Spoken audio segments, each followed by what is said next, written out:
Wow, guys, what an amazing week, amazing day, one of the best days that we've had recently. But the September, October have been unreal, right? Just killer gains, a lot of gains, right? Since we started doing the live voice chat, I think the performance of many of you guys has increased. You guys are killing it. Congrats, paying attention and learning to sit on your hands, right? Especially today. I mean, when you sit on your hands, even small sizes. I mean, $1,000 can give you 10,000, 20,000 in a single day. How many people made those gains today? A lot in the group. SPY, above our resistance today exactly. I made two comments, right? I had no idea what it was going to do, to be honest. But there was strength. It held this resistance that I had drawn right in the morning. It basically touched it and right back up. This is nothing but bullish, in my opinion. The next resistance that we have on SPY is right here. Now, the only thing that I do want to see here is I want Qs, the tech, to be stronger than S&P overall. If that's true, then we might get the run in tech in for the month of to end the October and November, because now the earnings that we have coming up in October, starting with Tesla next week, I think some social media, Microsoft, Google, Facebook, Amazon, they're all announcing earnings in the second half of October. All right, so let's see what happens. But SPY, amazing strength. Even if we chop here, I think I'm bullish on the market for now. We did leave some gaps behind here. Let's see what happens. Or even if it goes like this, comes like this in the next few weeks and breaks out. Let's see what happens. I have no idea what's going to happen. But as long as we hold above this 424.97, I love the market. A lot of way to make money. We catch this scalps, whatever it may be. At the end of the day, the trick here is in this market, small size. Even if you're wrong, it doesn't hurt your portfolio. So small size, big wins. All right. Qs. Absolute monster day, same as SPY. Nice little rip. Now, the disconnect I see from SPY chart here is it filled the gap, right? It's in a nice little uptrend at the 50-day moving average. If we take above 370 and we take out 382.50, man, some of these tech names are going to run, especially Amazon. So keep an eye on tech. We're going to cover it live, but I do want to go over some plays that we did today. So let's see. And financials, absolute rip. Right, absolutely a ripper day. We went over the morning already, over the strangle that we sold, and then I ended up selling this at my last exit was for 300%. Right, we bought the 39 calls, 38.50 puts, and 39 calls hit 70 cents to it, from 10 cents to 70 cents. All right, and then 600%. And XLF is trading right at near all-time highs, I believe. And now let's look at something. Let's look at the monthly chart. Let's look at this monthly. And let me remove my drawings and let's look at something. On the monthly here, when we went over a few weeks ago, I know I went over pre-market, a huge base we broke out of. All right, huge base. This is almost since 2007 and 2020. That's a 14-year base that we're breaking out of. All right, as soon as we broke out of this base, it didn't even retest, it kept going, and here it gave us the little bull flag. Right, a little bull flag. And now it broke out. We played XLF. It took us one day to nail that 200-300% move, and now it's breaking out. I am bullish on financials here, but again, October hasn't finished yet. I do want to see this candle close above near the highs. Basically, the price action for the month of supply and demand, I want to see it close near the highs for October, and then we continue. All right. GS, absolutely ripper earnings. One amazing day on Goldman Sachs. Right. In the morning, I did mention if we do get the 397 dip, I would buy. Even I didn't buy until 10 a.m. I did not buy. I cannot buy every call because I was heavy in some other positions, so I managed. But we did happen to get this 397 dip. And if you were on the voice chat, comments were made by me that 397 we hold, we absolutely skyrocket, and that we do see higher on Goldman Sachs. And that's exactly what happens. The 400 contracts were trading at $1.50 something, I think, and they ended up almost 300% higher to end the day. All right. Riot, a Bitcoin play. We do have ETF news for Tuesday. Right, they're already in. People are already saying it's approved. I believe the same, right? But the only thing is, what if it's not, right? What if things just go sideways? They want to mess around. Any news can come out any given day. Hence, you must always manage and be ready to accept zero on options. The best thing I like here on Riot, I've been eyeing it for the last this entire week. Riot, right? We kept it in our radar. We caught the move. We caught the move before this move right here. We scaled out our profits. We're holding through this. And now, once we take out this zone, right here, above the 28 hold, our next move is all the way near, first the moving average near 31, 32, but then our next stop zone officially is right here. This is the next stop zone, which is near $35 that we're gonna get. on right. And another thing to note here is the volume that poured in today, right? Very impressive. On Monday, we can have a huge gap up on this, and on Tuesday, if the ETF once is approved as trading, these can also rip higher because that's a huge bullish signal for the entire crypto market. All right, that means, I mean, if the ETF comes on the stock market, now it's regulated, all these new laws and whatnot will kick in. It's real. I mean, crypto is real, right? It is already real, but then more people will believe in it, and more money will pour into it. All right, so on right, 35 will be the next stop. Amazon, I mean, it blessed many in the group today. I mean, I just don't know what to say, but 3350 plus today, I think, I don't know what I said about this regarding, but our main number was 3400, right? 3400, and today some people entered 3350 calls. LB got the 3350 calls at $1.15 as a lotto, right? And today they hit as high as to finish the day at 3410, they hit as high as $60. So you can do the math. And he took his exits at 2300%, I believe, but these went over almost 500%, 5000%. So LB absolutely nailed these lottos. I had the 3370s for this week. I sold, I rolled into profits. The reason being is because those calls were trading high. So what I did now on Amazon, basically here's how I play my vertical spreads, right? If you guys want to learn this, here's what exactly I did. I bought, so I sold a call, I made profits. Here's the first range that I bought. I don't even know the strikes I bought. I think I bought 3450s and 3500s. So for next week, I bought 3450s and 3500s, right? So 3450s and 3500s, this is a strike that I bought, right? I got a good price on them. I got them for 10 bucks. They're 400% potential, I think.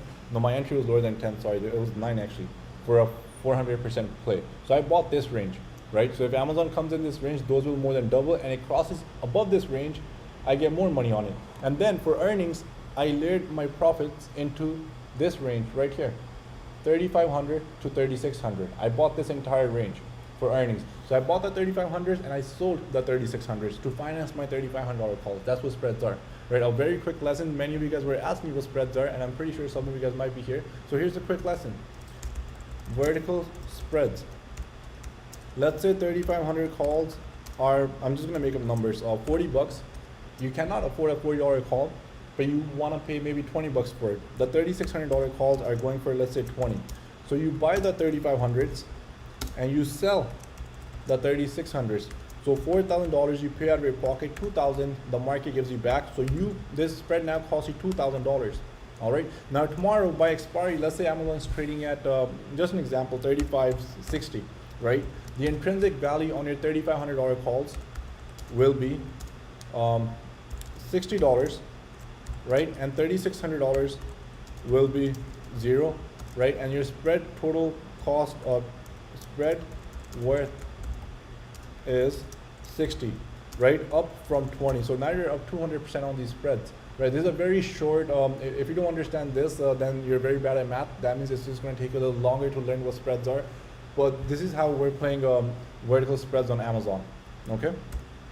So, and there are many other types of spreads that we play. We do teach them in MSL Premium. If you're not a member, you can join, or you can watch our sessions, which we have done, right? So where we sell calls and we buy calls at the same time. That's what vertical spreads are. But Amazon absolutely ripper day. Now let's look at it technically. Weekly, it was an OPEX weeks. Amazon, LB made a very good comment yesterday. He told you guys everyone's bearish, a lot of put flow. The market makers might try to kill the put side and go back on the call side. That's exactly what happened. And now on Amazon Weekly, this is very bullish. We tested the 50-day MA, we held, and we closed all the way above. And now, how do I get my weekly levels? I start from back here. I start from the back. So first weekly was this. The high of this was 33.25. As soon as we break out of this, was the next high on the weekly. Then I go on the, just in the past few weeks, the next is right here in 23rd August, which was 33.52. Then what do I have after that? I have this week candle, 2nd August, which is 33.91, right? And then I go back to 20th September, the recent high, which was 34.29. All right, so when playing these, it's a little confusing. You go back and forth based on the weekly closes, and you can get that strength. Now, what do I love about Amazon here? This week, what do I love? If I just go back right here, on this week, Amazon has closed above this entire range. So Amazon's high here is one of the highs that it's ever closed in its lifetime history. All right, and now next week, if we do take out this week's high, which is 7th September, the high was 35.49. Anyhow, we end up closing above 35.50 next week. 35.50 close, guys. Expect all-time highs. I can be completely wrong, but expect all-time highs and killer earnings move. All right, Amazon hasn't done much in the last ever since August. It's been 1 year since it's been going sideways. All right, it's been 1 year. Okay, Amazon has been going sideways, and I told you guys one thing: nobody in the market or no book will talk about candles, making your own candles. Now, if you look on August 31st, okay, August 31st, or let's go in September, since we're in October. So September close was 31.25. All right, and today, September, which finished last month, the close was what? On the 27th, the close was 30. So 33.83 versus where is it? 33.83 versus 31.25. So on that September to September, Amazon was higher, which is bullish. All right, I don't know how many of you guys are going to understand this, but it's making the yearly candles not from Jan 1st to December 31st, but from the current day or the current month end. All right, it's hard to make these on the platforms. I don't know if any platform exists for those, but that's something that you manually have to make. All right, drive with your hands. Look at the last 12 months action. Now, if we get to 34.80, 3,500, if we do close above this range, then it's very bullish. Then our next resistance is, I gave you guys these numbers before, but I'm gonna give it to you one more time: 35.25 to 37.65, I believe. I'll double check these after. 37.65, and then ballistic mode to 4,000. All right, and we're gonna catch this uptrend. Amazon, we don't miss any runs. Remember, the MSL always catches the My Stock Life runs. And so that's my analysis on Amazon. If your account is too small, you cannot play Amazon. Learn vertical spreads. I'm going to be doing some verify calls next week for small accounts, which will cost under $2, but they will have a potential of like 2,000, 3,000%. And Amazon verifies, I usually hit them for high returns. So I'm just waiting for the proper setup. I'm still not going to rush into it. Next week, we can easily gap to 33.50, retest 33.50 even, and then rip back up. Okay, but 35.50 plus close, expect all-time highs, but then we do have 37.25, 37.65 as a barrier in between, and above these we absolutely go ballistic mode to 4,000. All right, and energy sector, let's just quickly take a look at it. This weekly candle is the reversal. It's usually a toppy candle. So now CNBC was pumping a lot of energy stocks this week. Sometimes that's usually a sign of selling. All right, so energy may take a little hit, even though oil, everything's going up, but energy might retest here. What we want to see on XLE now is on the weekly, we want it to retest with these levels and then come back up. As soon as we see this little bull flag forming, we'll play to the upside. Or maybe next week, if it takes out this week's highs, we want to see how it holds, right? But we're making good money on the tech side, so why even bother with energy names, right? If we're focusing on BTC. Personally, I'm more interested in these stocks right now. Mara, MARA, absolute rip on the week. What an amazing candle, right? Tech, I like, Qs. So these are the sectors I'm personally focusing on, right? You cannot play everything in the market, then how do you manage everything, right? And what else do I have? Any tickets that you guys want to go over? Tesla. Tesla, man, just absolute rip, but do understand this. It's right now in this resistance zone, and it can stall here for a long time. The Tesla, the way they moved it really tricky. It was very hard to play this name the last few weeks because the way they were moving it was just crazy. So if we go on the daily candles, right, the way they moved it was very sneaky, I think. They had these small moves. They were just killing premium after premium on these moves. They just kept killing premium, and today they just decided to move it all at once, right? So let's see how the week performs. If it holds 850, 860 will be a really hard number on Amazon, on Tesla. 860 will be hard. And they do have earnings next week. So earnings will be a big mover for Tesla, I think, whatever comments they make. And then, of course, if Bitcoin is Bitcoin is also strong, that will also help Tesla. All right, but around 900, I will be looking at puts on Tesla. So if it does get 900, I'll be looking at some puts to play for a quick move, right? So that's how I wait for my trades and I let them come to me. Jumia, we bought daily. It's just coiling. This is a very, it's just coiling right here. Here, let me draw this pattern. If you guys watched my video on on falling wedge pattern. This is not really a falling wedge, but we can draw something out of it right here. Lower lows, and now what we want is lower highs here, right? And here we have this. So Jumia, can it break out of this pattern, right?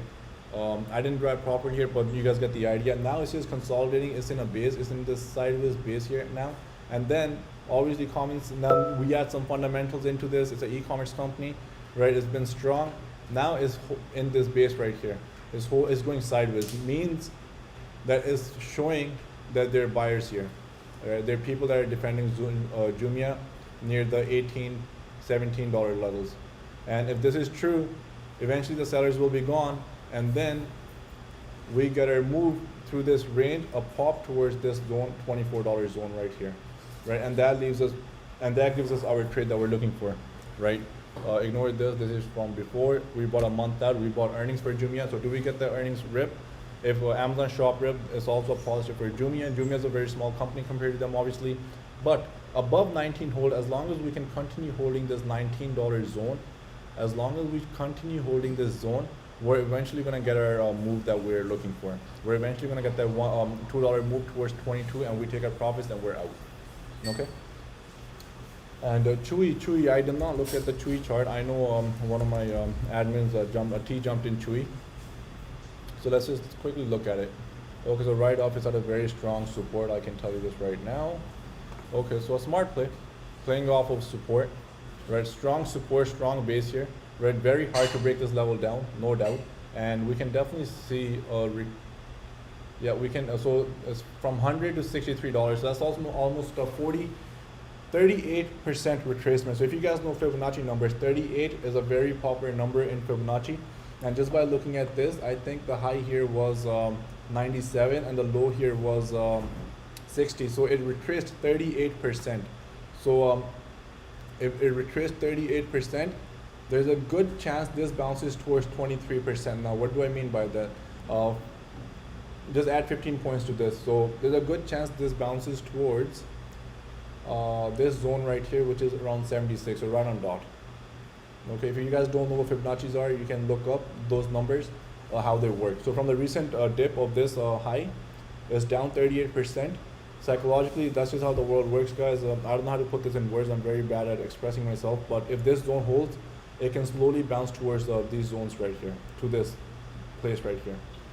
And the only thing I can say is just buy time in case if it does test 60 one more time. Okay, it can test 60 one more time and then boom, right back in this level. And here we see if it goes up or if it goes down. All right. So a lot to learn in the markets. Obviously, it's not just one thing. Here I covered Fibonacci numbers, and I don't know how many people would think of doing Fibonacci's here. I don't know, right? And plus it's right at the support, so you can just, a lot of things sometimes just add up, right? There are buyers here, so you likely get a move towards at least 72 bucks, which is right here for short term, and then through 72 we have 76. And so we had a great Friday, guys. I hope if you were in our premium, you enjoyed, you learned one thing, and if you did, congrats. And with this, I think I'll end. And I'll announce a session for Sunday night or Monday night. We'll definitely do one session. So either Sunday night or Monday, we'll announce it over the weekend. And do some research, do a lot of studying, put 2 hours in tomorrow, put a few hours in Sunday. And it's a beautiful market. Yes, I do trade for a living. You can do the same. God bless you guys on Monday.